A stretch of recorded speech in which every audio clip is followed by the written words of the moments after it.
Salut bien-aimés, c'est Pasteur Ricardo.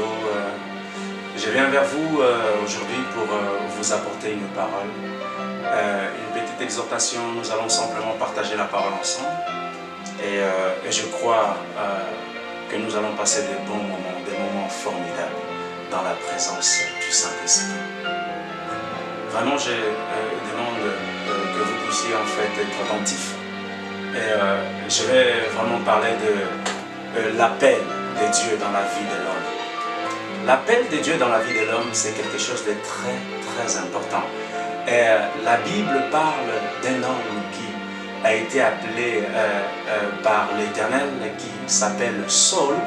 Cet homme, c'est un homme extraordinaire, un homme fort, un homme très instruit dans son époque. Et cet homme a impacté sa génération et il continue encore à impacter aujourd'hui la mienne et peut-être même la vôtre, je le crois.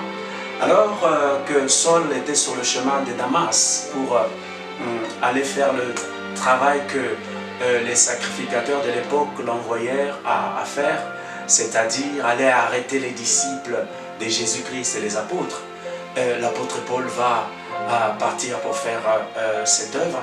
Et la Bible va dire que Jésus-Christ de Nazareth va apparaître à l'apôtre Paul. Et la Bible dit que Jésus lui apparut comme une lumière.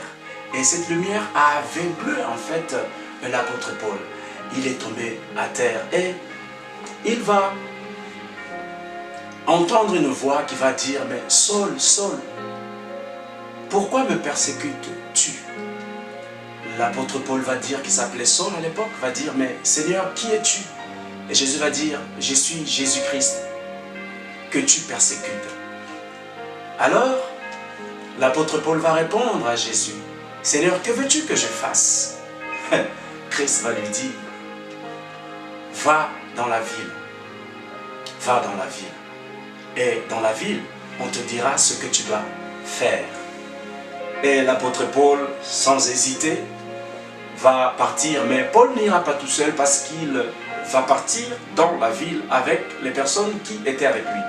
Parce que la Bible va dire que l'apôtre Paul a perdu la vue. Il ne pouvait plus voir en fait pendant un moment. Et l'apôtre Paul va être pris par la main. Il va partir avec ses collègues, ses collaborateurs qui travaillaient avec lui pour arrêter en fait les disciples. Il rentre dans la ville. Quand il entra dans la ville, il va trouver Ananias, et Ananias va dire à l'apôtre Paul, il va dire, Saul, mon frère, sois le bienvenu. Et Ananias va le prendre, et la Bible va dire que Ananias va prier pour Saul. Et quand Ananias pria pour Saul, la Bible déclare que les écailles, ou sinon, quand il pria, dans ses yeux, tomba comme des écailles. Et l'aveuglement que le Seigneur lui avait frappé tomba en cet instant-là. Et l'apôtre Paul retrouva la vue. Et Ananias, qui était les disciples de Jésus également, qui a prié pour Saul, qui a imposé les mains à Saul, et qu'au travers de ce temps de prière et ce temps d'imposition des mains, Saul va retrouver non seulement la vue, et également il va recevoir le baptême de l'Esprit. Ça veut dire qu'il va recevoir le Saint-Esprit. Et quand Paul reçoit le Saint-Esprit, nous voyons par la suite que l'apôtre Paul a influencé tellement sa génération à cette époque-là. Et Paul n'était pas simplement celui qui a apporté la parole, l'évangile, qui a libéré un message droit, un message qui a transformé les cœurs, un message qui a changé les vies. Et je crois, toi qui as un appel, toi qui es appelé de Dieu, homme comme femme, mon frère, ma soeur, bien-aimé, Dieu dit dans sa parole, dans Romains 11, 29, car les dons et l'appel de Dieu sont irrévocables. Elles sont irrévocables. C'est formidable. ça veut dire que quand Dieu donne cet appel à un homme, à une femme, cet appel reste à vie. Je veux simplement t'encourager, mon frère, ma soeur. Peut-être que tu passes par des moments difficiles, par des moments obscurs, par des moments de doute, où tu ne sais même plus où donner ta tête. Qui croire? Je crois au Saint-Esprit, je crois en Dieu, ou je crois à Jésus, ou je crois aux gens qui sont autour de moi. Je suis simplement venu te donner une exhortation pour t'encourager, pour t'aider à te relever et à croire en ton appel. La personne qui te l'a donné, c'est Dieu. Ce n'est pas un homme, mais c'est l'Éternel des armées.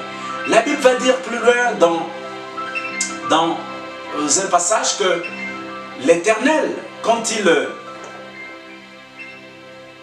prépare ces choses, ou quand il conçoit ces choses, il les conçoit dans son conseil, c'est-à-dire avec ses anges. Et il n'a pas demandé ton avis, il n'a pas demandé l'avis de tes parents, il n'a pas demandé l'avis de ton mari ni de ta femme. C'est un choix qu'il a fait.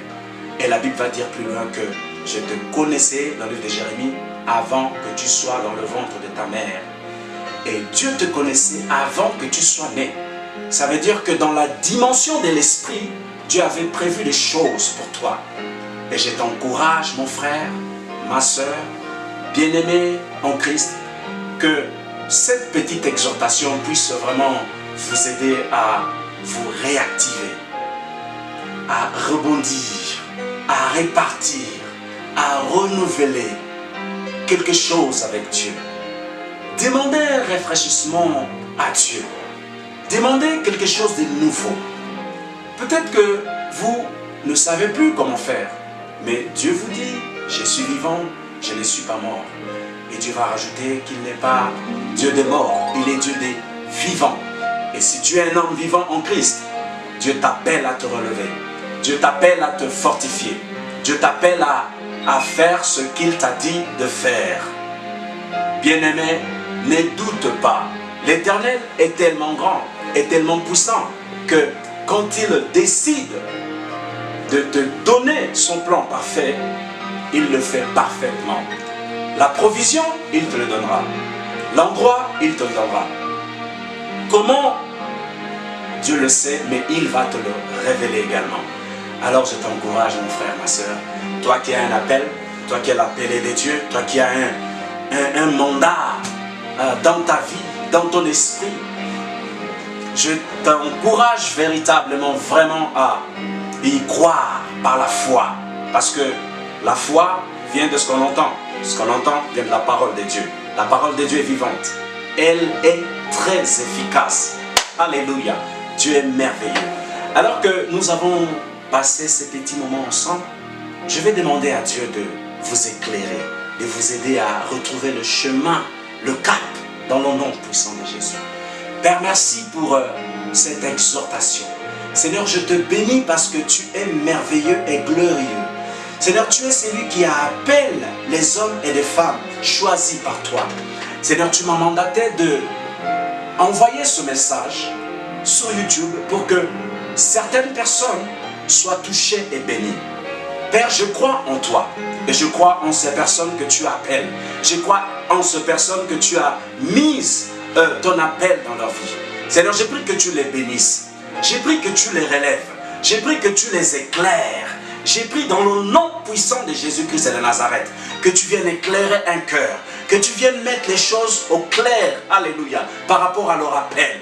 Seigneur, tu es non seulement un Dieu grand et puissant, tu es un Dieu glorieux.